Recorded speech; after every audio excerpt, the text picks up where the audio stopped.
Speaker, as I want to take this opportunity to thank you very much for giving me this opportunity to address Bunge la Wananchi. Oi! I hope I've not reached any standing order. I must admit that today is my first time to stand here. So many years back I used to pass through Mbadi, but this is the first time that I'm addressing fellow Kenyans at this venue.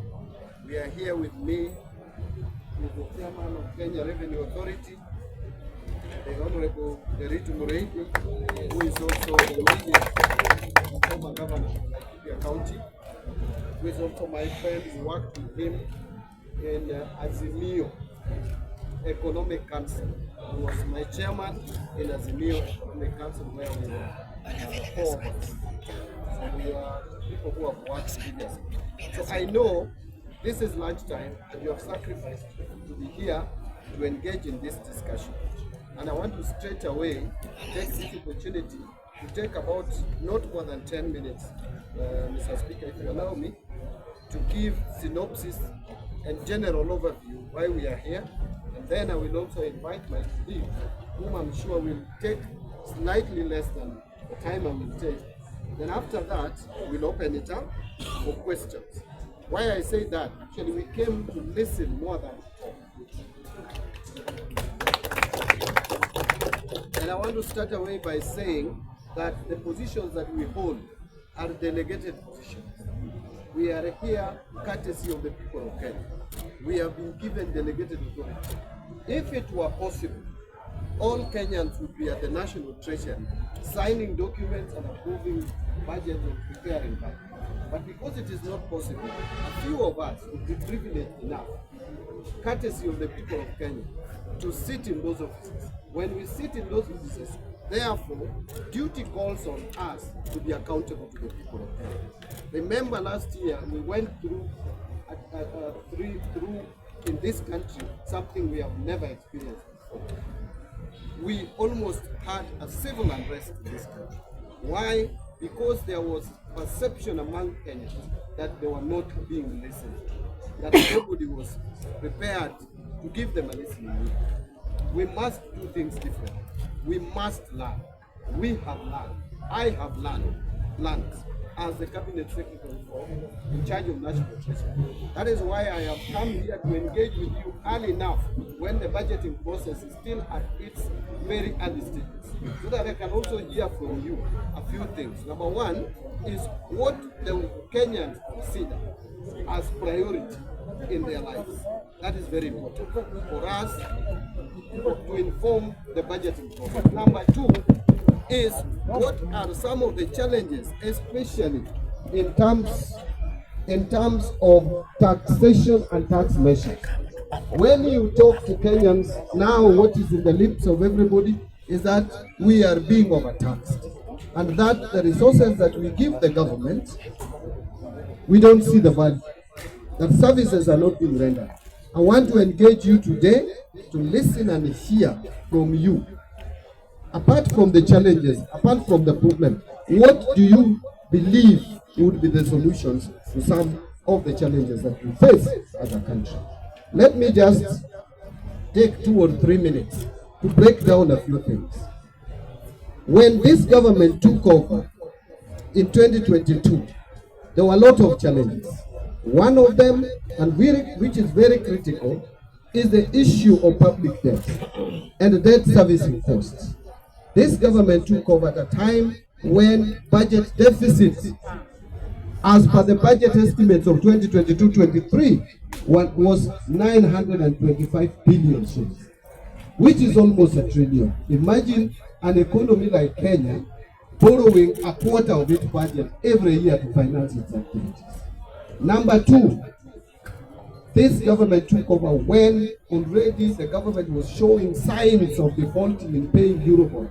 I'm sure you are aware of this, which almost caused economic meltdown in this country. The shilling traded to 160 per dollar because of the signals that were sent to the economy that the government was going to default. And the window had been closed at that time.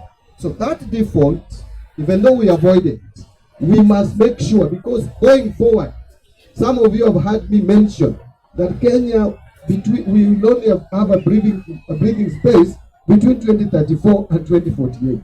Why do I say so?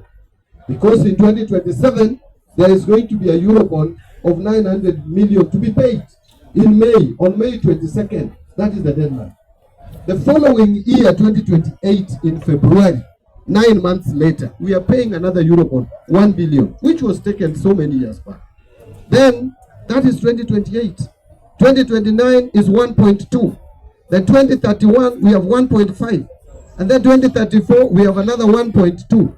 So the only time that we don't have Eurobond to repay is between 2034 and 2048. As a country, if we are responsible in managing our finances, we cannot wait until 2027 to be able to retire or pay some of these debts. If we do so, it will send a wrong signal to the economy, and we will be back to where we were early last year. Let me mention the second thing. The second thing is, where are we now? Are we doing okay? The answer is no. We are not doing okay, but we are better than yesterday.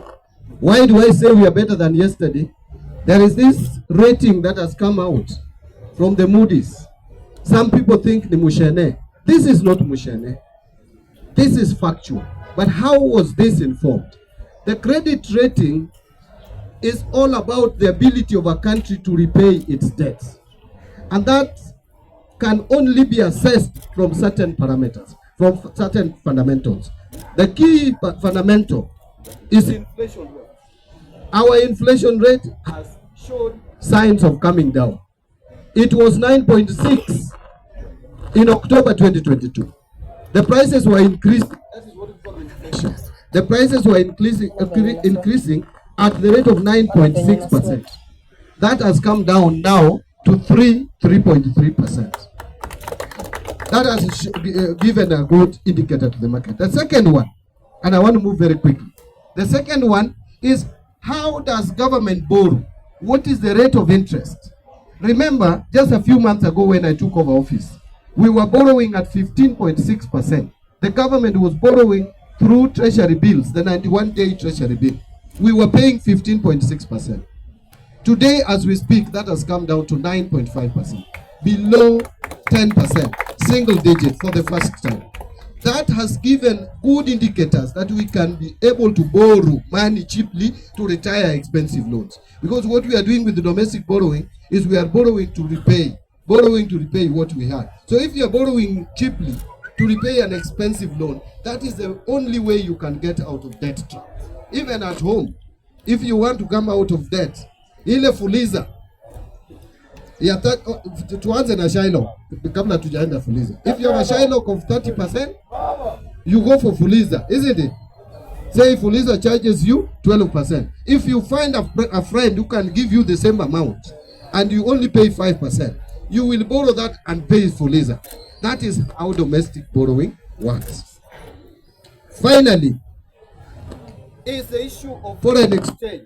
For us to pay loan, external loan, we must pay it in dollars and other hard currencies. So a country must demonstrate that they have enough reserves to pay any loan should it fall due. Now, Kenya for a long time has had only 2 billion, 3 billion US dollars. 2 billion, 3 billion, which is just 1 month cover of imports. Because for us to buy imports, we must pay in hard currency. Right now, we have in the central bank reserves of 9.5 billion USD, which would cover our imports for 4 months, 4.9 months. That's almost 5 months.